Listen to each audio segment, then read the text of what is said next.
Kalau lihat timeline sosmed kali ini, kayaknya banyak banget huru-hara konflik ya Bang ya.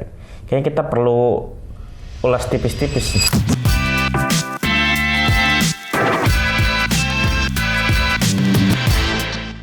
Konflik apa yang ente maksud yang ada? Kalau konflik sekarang ini kayak di Timur Tengah tuh, Ya. yang diprovokasin sama si Mama Rika itu.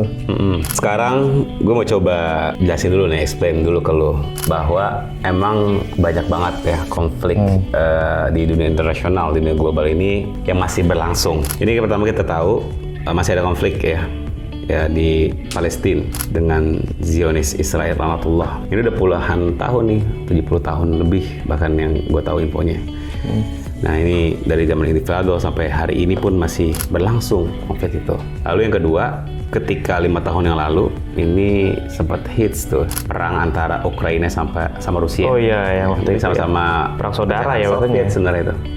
Ini tahun kelima nih dan masih berdampak kepada komoditas gandum. Nah kita juga akhirnya sebagai bangsa atau negara yang mengimpor gandum dari sana, ini kan supply juga berkurang. Lalu juga ada koalisi Durjana nih, koalisi antara Amerika dan Israel yang menyerang Iran dan Timur Tengah. Kemarin Lebanon juga pun diserang.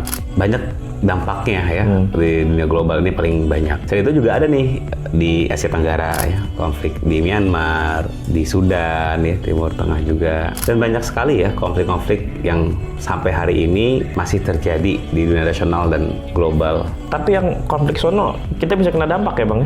Jadi memang kita lihat ya, misalnya tadi kalau Bilal sebutin, ketika Amerika lagi ribut nih sama Iran. Iya. Sebenarnya kan harusnya kan jauh ya. Iya, betul. Dari Jakarta jauh, dari Indonesia jauh. Kok bisa kita berdampak?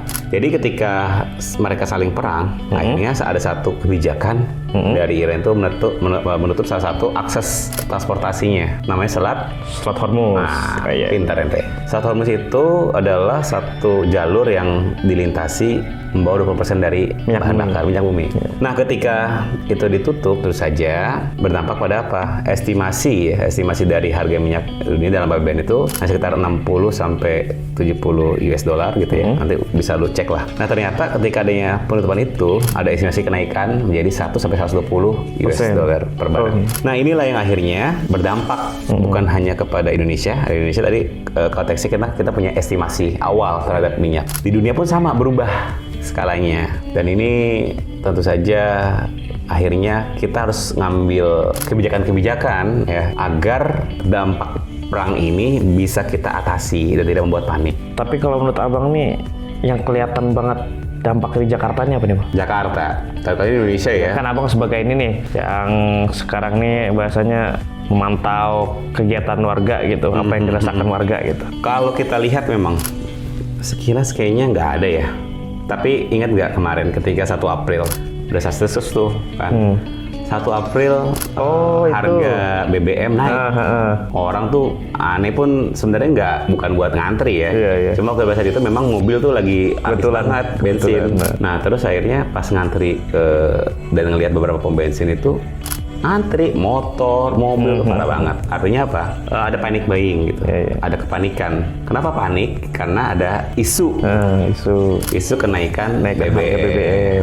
Yang tadi itu kenapa ada kenaikan harga minyak dunia pun bertambah gitu. Dengan karenanya ada penutupan akses di beberapa wilayah. Ini Jakarta aja sempat kayak misalnya Petralite itu jadi kosong gitu ya. Pertamax Turbo juga kosong, Solar juga kosong. Ketika ini terjadi bahan bakar naik ataupun bahan bakar jadinya limited, terus saja demand-nya kan akan banyak lah. Iya betul.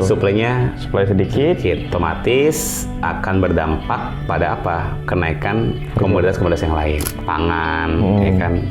Terus juga beberapa bahan-bahan baku yang ada itu jasa gitu ya. Kan yang pakai bensin misalnya Bilal naik Gojek gitu ya, naik Grab ataupun ojol lainnya, itu pasti kan tarifnya akan meningkat juga, naik taksi ataupun satu komoditas yang menggunakan transportasi itu pasti akan berdampak juga.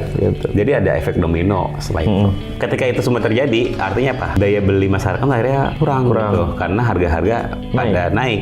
Sementara harga yang naik ini tidak diikuti dengan pendapatan dari warga yang juga Tidak naik saat juga. ini. Jadi kalau misalnya oke harga naik nggak apa-apa, tapi kalau misalnya pendapatan kita juga banyak. Nah ini jadi satu hal yang berdampak secara efek domino. Kita nggak ikut perang, tapi isi dompet serasa ditembak ya bang. Jadinya udah tipis tambah debol. Gitu. Tapi kira-kira kalau misalnya itu pasti ada solusinya dong. Terus gimana nih kira-kira yang perlu dilakukan pemerintah ataupun yang sudah dilakukan pemerintah?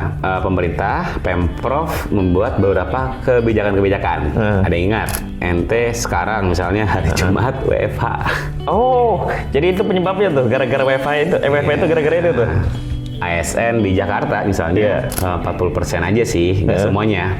Meskipun orang mindsetnya jadi semua orang yang ada di ASN, PNS itu pada libur, padahal nggak, cuma 40%. Dianjurkan juga perusahaan-perusahaan swasta. Iya. Kenapa? Untuk menjaga ketahanan energi itu harus ada ketahanan energi dulu.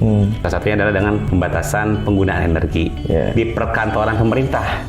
Itu yang bisa dikontrol pertama, bilang. Selain di Jakarta, di hari Rabu udah pakai transum nih. Nah, ditambah lagi hari Jumat WFH 40%-nya. Iya, betul. Yang kedua adalah kita juga mengenal sekarang renewable energi yang novelty yang baru banget. Kalau dulu namanya kendaraan aja, cuman berbasis bensin, ya kan, solar.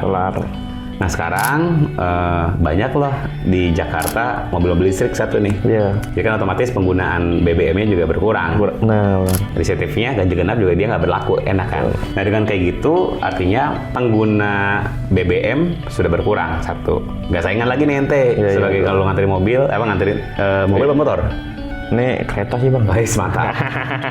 Jadi ngantri bensin kalau teman-teman bilang itu nggak saingan, karena banyak yang pakai kendaraan listrik.